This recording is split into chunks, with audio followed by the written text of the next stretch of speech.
Alright, so imagine if you were a farmer and you was running your tractor and all of a sudden you ran out of gas. And you needed your tractor to be able to run your farm, to be able to till your fields and help feed your animals.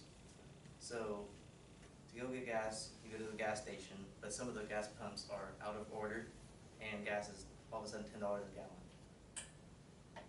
With the price of gas being that high, are you still going to run on gas, or are you going to switch to alternative energy, which after installed would basically cost you nothing? Positions are deeply polarized on whether alternative energy is cost effective and efficient enough to keep up with modern demands. I will be discussing three inherent issues on the current public debate on renewable/alternative energy. The three issues are: is alternative energy sustainable? Is alternative energy efficient enough for modern times?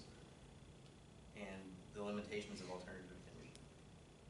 Now that I've listed the three inherent issues, I will now discuss the pros about them. Alternative energy is renewable, sustainable, and environmentally friendly. Unlike fossil fuels, we're not going to run out of alternative energy. For example, if you have to fill your car, like I said before, you eventually run out of gas and you have to fill back up, and we will eventually run out of gas. But if we had a solar powered car, we could just park it outside and we'd be able to run the car infinitely because it would be charged by the sun. Alternative energy will have stable energy prices because the price depends on the infrastructure. It is also a continual source of energy because, as you can see, the sun always shines, or the wind usually blows around here. We have a dam, so the water always flows. It's also reliable, like I just said. Alternative energy releases low amounts of greenhouse gases, which would help save our environment. It would also create large-scale job creation, and it would have low-cost operation. Now that you know the pros, here are the cons. Alternative energy is highly dependent on weather. Any significant change in the weather has high effects on the production of energy. It has high developmental costs because we must first produce the parts to create the factories, and to be able to do that, we must use fossil fuel burning plants to make parts for the alternative energy plants.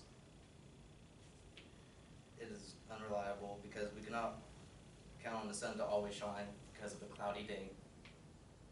We cannot count on the wind to always blow, and it is unable to be produced in large quantities. Large areas are required. For example, the smallest wind farm that I could find took up around 400 acres.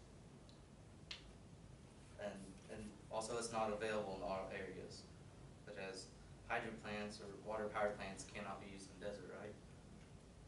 In conclusion, there are many different inherent issues on alternative energy, such as if it is sustainable, efficient enough for modern times, and the limitations of alternative energy. Although there are several pros and cons surrounding alternative energy, we will run out of fossil fuels, and we do need to come up with an alternative.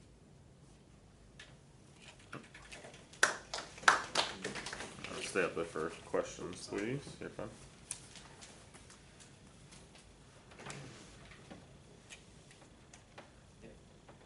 I live on a farm, and we have to use diesel tractor, diesel trucks to haul over 20,000 pounds of round bales, and then you have semis on the road that pull over 50,000 to 100,000 pounds. And we need the amount of torque that they produce in diesel engines. How would a alternative energy engine or drivetrain compare to the amount of torque that can be produced? We could, with adapters and stuff, we could probably produce a torque to the amount of diesel engines with electric vehicles, electric semis. Are these alternative energies affordable for the common people or only for the rich? Well, alternative energy, it is expensive to install, so like, depending on how much you want to go, you can spend up to actually hundreds of thousands of dollars or more to install it. But once you install it, it would basically cost you nothing.